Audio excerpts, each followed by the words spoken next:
दारू एटीएम, शराबी एटीएम। उस गांव में बलबीर सिंह बहुत हिम्मत वाला कहकर बड़ा नाम था। वो किसी से डरना गांव में किसी ने नहीं देखा।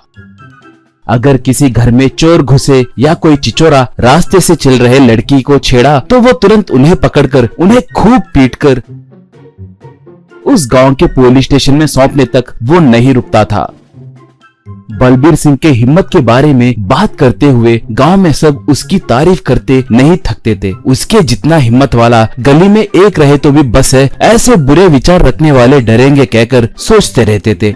एक बार गांव को नया नया आया एक आदमी एक से, वैसे ये बलबीर क्या करते रहता है, उसे इतनी हिम्मत कैसे आई कहकर पूछा तो वो, बलबीर सिंह कुछ नहीं करता, हर दम पीते रहता है। ऐसे पीने का भी एक कारण है, वो बचपन में डरपोक था, अंधेरे से डरता था, बिल्ली को देखे तो डरता था और आखिर में दीवार पे छिपकली को देखे तो भी डरता था। ये देखकर उसके पिता जो दारू की दुकान चलाते हुए अपने परिवार का पोषण करते थे, उन्होंने जैसे तैसे बेटे में से डर को निकालना है कहकर आए दिन 2 घूंट दारू पिलाकर उसे स्कूल को भिजाते थे। और तब से जो कुत्ते उसके पीछे पड़ते उन्हें बेरहमी से लात मारना, अगर क्लास में टीचर छड़ी से मारे तो बिना डरे हाथ को दिखाकर मार खाना, ऐसे हिम्मत वाले काम करते रहता था। रणबीर कितना हिम्मत वाला है देखो तो कहकर आश्चर्य होकर देखते तो ऐसे हिम्मत दिखाने में बहुत मजा आ रहा है सोचकर उसे दिन भर दारू पीना आदत से पड़ गया। इतने हिम्मत वाले बलबीर को उसकी पत्नी गुरलीन की डांट से बहुत डर लगता है।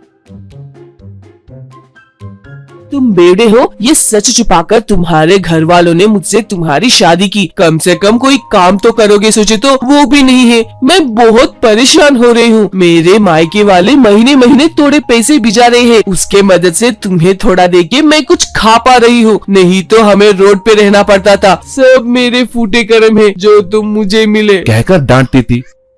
अब तुम सोच रहे होगे तो उसे पीने के लिए आए दिन पैसे कहाँ से मिलते हैं। उस गांव में देसी दारू बहुत सस्ती होती है, आए दिन पत्नी के देने वाले 20 रुपयों से ही वो एडजस्ट हो जाता है। एक बार लुधियाना से गुरलीन का भाई कुलदीप सिंह बहन को देखने के लिए वहाँ पर आया।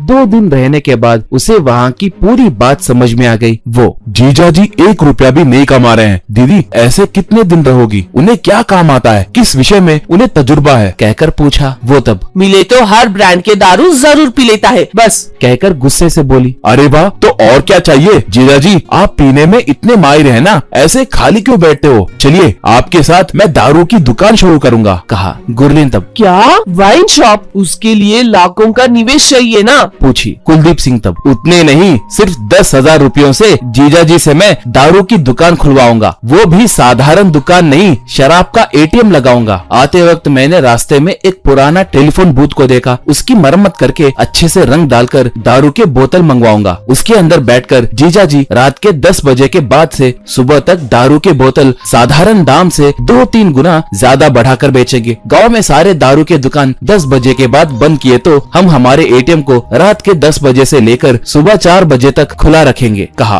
गुरलीन डरते हुए। बाप रे, आधी रात को दारू खरीदने वाले जरूर रौडी या गुंडे ही होंगे। कुलदीप तब, जीजा जी एक बोतल दारू पिए तो बंदूक पकड़कर डाकू लोग आए तो भी उन्हें सिर्फ एक मुक्के से ही धूल चटाएंगे कहकर तुम्ही ने तो कहा था ना दीदी, भूल गए कहा। ऐसे बलबीर का शराबी एटीएम शुरू हुआ।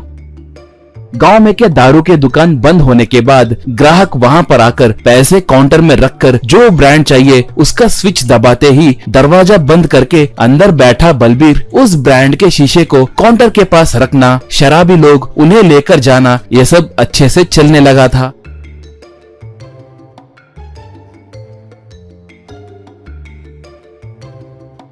एक बार रात के समय 2 लोग आए, एक ने स्विच को दबाया। बलबीर उन पैसों को लेने हाथ बढ़ाते ही एक ने उस हाथ को पकड़कर दरवाजा खोलो कहा। बलबीर तब, पहले हाथ छोड़ो, बोतल दूंगा कहा। वो, मुझे एक बोतल बस नहीं होगा, अंदर आकर हमें जो चाहिए वो बोतल लेंगे कहकर दूसरे ने कहा। बलबीर तब, नहीं खोलूंगा कहा। वो, नहीं खोले तो तुम्हारे एटीएम बूथ को नाश करेंगे, तुम्हारे सारे बोतल नीचे गिराएंगे कहकर दूसरे ने कहा। अब बलबीर को गुस्सा आकर 1 क्वार्टर दारू घट घट पीकर बाहर आया। बलबीर तब, मैंने तुम्हारे जैसों को बहुत देखा है, तुम क्या चीज हो कहकर दोनों को पकड़कर पागल कुत्तों के जैसे उन्हें मारते हुए घसीटने लगा। इतने में एक पुलिस जीप वहाँ पर आकर रुकी। ऐसा ही बाहर आकर झगड़ा क्या है कहकर पूछा बलबीर तब। सर ये दोनों मेरे एटीएम को नीचे फेंककर सारे बोतल फोड़ेंगे कहकर धमकाने लगे तो मैंने इन्हें मारा सर, कहा। ऐसे तब एटीएम क्या एटीएम कहकर पूछा। बाद में बलबीर पुलिस स्टेशन में आधी रात को दारू नहीं मिलने की वजह से परेशान होने वालों के लिए मैंने ये दारू एटीएम खोला है सर, कहा। ऐसे तब तुम वही हो ना जिसने एक बार एक व्यापारी को चोर लोग मारकर गहने चुराकर भागे तो उसे पकड़कर तुमने ही लाया ना। उसके साथ साथ एक कॉलेज जा रहे लड़की को किडनैप करने वालों को पकड़कर पुलिस वालों के हवाले तुमने ही किया था ना, कहा। बलबीर तब हाँ सर वो मैं ही हूँ, कहा। ऐसे तब गुड, देखो बिना लाइसेंस के ऐसे मर्जिया जैसे दारू बेचे तो एक्साइज डिपार्टमेंट वाले 2 साल तुम्हें जेल भेजा सकते हैं। तुम क्रिमिनल्स को पकड़कर हमारे डिपार्टमेंट की सेवा कर रहे हो ना, इसलिए मैं तुम्हें पुलिस सर्विस में भर्ती करने के लिए एसीपी सर को रिकमेंड करूंगा, वो ही तुम्हारे लिए सही नौकरी होगी, कहा। बलबीर तब सच है सर, बहुत धन्यवाद कहकर खुशी से एसआई को नमस्कार किया।